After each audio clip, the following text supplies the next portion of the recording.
Namaskar India and welcome to In Samachar. I am Anshi Srivastav and in part 1 of a review on the decades-old SNC Lawalan corruption case, allegations were that police had let politicians off the hook.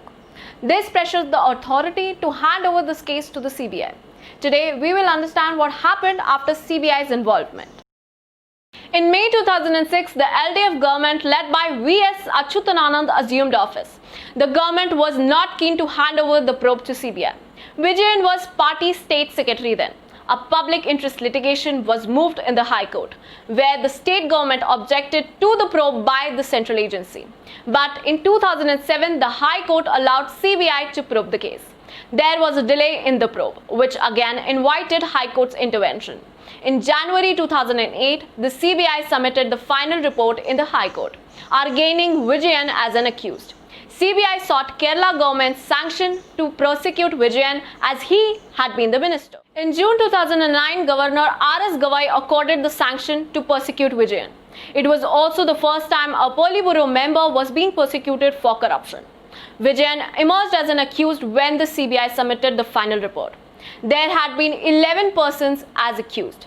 Except Vijayan and a senior executive of SNC Lawalan, all the other accused were bureaucrats then associated with KSEB and the Power Department.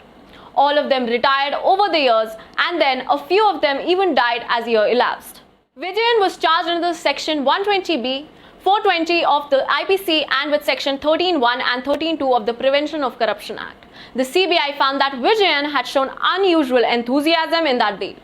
CBI in that report on Vijayan said that the final contract with Lawalan was entered into without the cabinet's consent. He held direct discussion with the senior manager of SBI to get exemption of the bank guarantee for the amount promised.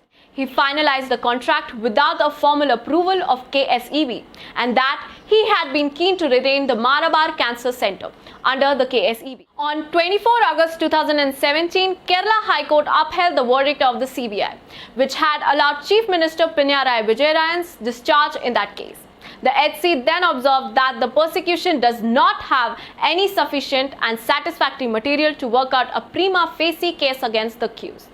Justice Anbed said, "I find that despite material showing failure and inaction on part of many ministers who succeeded Vijayan, the CBI wrongly picked and chose the 7th accused for persecution and an allegation of conspiracy without the support of any material."